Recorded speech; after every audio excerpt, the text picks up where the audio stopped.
विद्यार्थी भारत का भविष्य से शैक्षिक प्रतियोगिताओं के माध्यम से सोचने का दायरा बढ़ाए। सोमराज बिश्नोई। एचपीसीएल का स्वच्छता पखवाड़ा प्रतियोगिता विजेताओं को किया पुरस्कृत। किया पौधारोपण। हिंदुस्तान पेट्रोलियम कॉर्पोरेशन लिमिटेड द्वारा आयोजित स्वच्छता पखवाड़ा के तहत चित्रकला व पेंसिल स्केचिंग प्रतियोगिता संपन्न हुई। राजकीय उच्च माध्यमिक विद्यालय बारानी में संपन्न इस प्रतियोगिता में उच्च प्राथमिक, माध्यमिक व उच्च माध्यमिक कक्षा स्तर के 87 विद्यार्थियों द्वारा सहभागिता व्यक्त की गई। शाला के वरिष्ठ अध्यापक बालकिशन भाटी ने बताया कि चित्रकला प्रतियोगिता में उच्च प्राथमिक कक्षा वर्ग में सुरेश गोदारा ने प्रथम, सरिता सारन ने द्वितीय तथा एकता कंवर ने तृतीय स्थान अर्जित किया।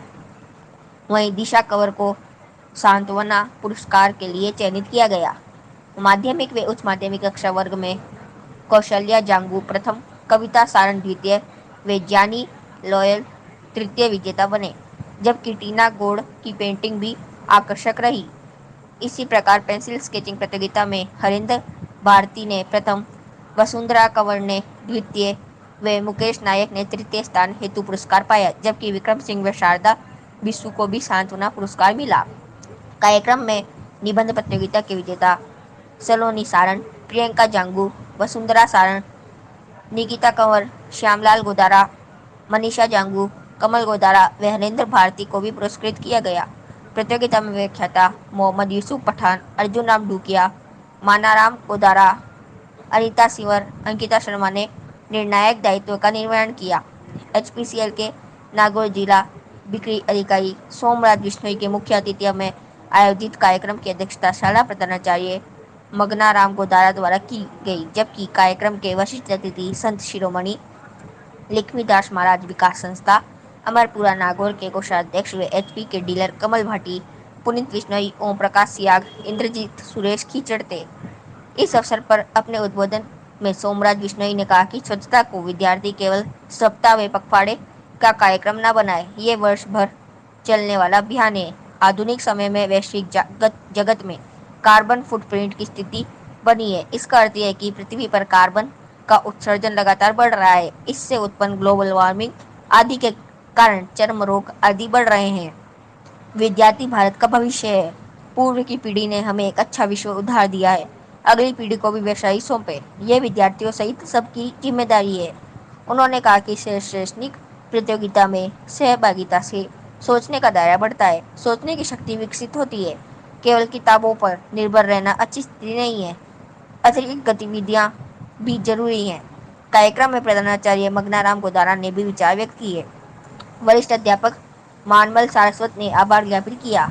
इस अवसर पर पौधारोपण भी किया गया। कार्यक्रम में अमित विजय, महेंद्र मुंडेल, रंजना चौधरी, कमल राम, शारीरिक शिक्षक मनसुखाराम बिश्नोई व परमेश्वर सारण ने सहयोग किया। करूंगा कि आप शनिवार को या फिर जो भी कोई आगे भी प्रतियोगिताएं होंगी उसमें आप बढ़ चढ़ करके भाग लेंगे। और पढ़ने का जो तरीका है उसमें केवल लाइन के नीचे पेंसिल घस घस के ये रटने वाली चीज़ें नहीं है। कोई भी चीज़ आप पढ़ रहे हैं तो उसको आपको समझना है। जब आप किसी चीज़ को समझेंगे तो आपको रटने। स्वच्छ भारत एक महत्वपूर्ण विषय थे और भारत का नाम आता है तो गांव पीछे नहीं रहते हैं, इसलिए मैंने एक ग्रामीण संस्कृति का भी विषय रखा था।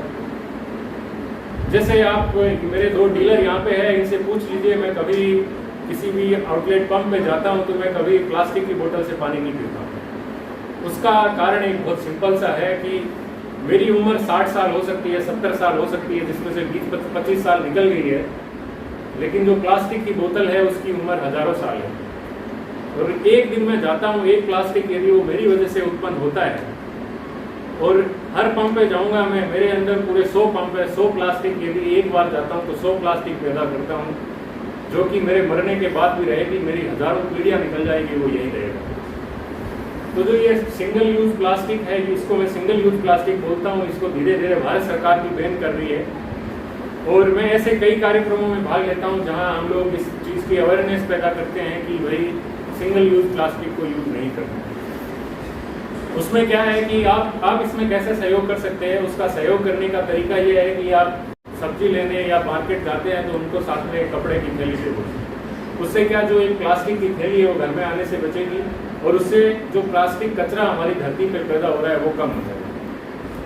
हमने बहुत जगह नाम खबरों में सुना होगा कि अमेरिका के साइड में जो समंदर है वहाँ पे पूरा कचरा जाके इकट्ठा हो रहा है, क्योंकि कचरा ये कभी भी गलता नहीं है, इसका खत्म नहीं होता है, तो ये कभी भी हम लोगों की 10 पीढ़ियाँ निकल जाएगी, लेकिन ये धरती के ऊपर ही रहेगा। इसको जलाओगे तो ये वायु प्रदूषण करेगा। आपसे आप जो इनका भी, ये भी कोई ऐसे घर से तो लाते नहीं है, ये भी हमारी जो पब्लिक है, पब्लिक जब उसको पेट्रोल को डीजल को यूज करती है, वहाँ से पैसा इनके पास आता है, इनसे कॉरपोरेशन के पास आता है, कॉरपोरेशन से उसका इनकम का 2% हिस्सा हम किसी स्कूलों में कभी शौचालय बना दिए, कभी कंप्यूटर दे दिए, और ये निगम बहुत बड़ा है और पूरे भारतवर्ष में फैला हुआ है। भारतवर्ष के साथ साथ 7-8 कंट्री दूसरे विदेशों में भी फैला हुआ है।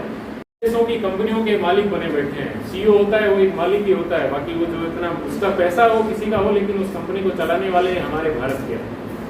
और कंप्यूटर का युग है, इसलिए मैंने आपके जो भाटी जी इनको बोला था कि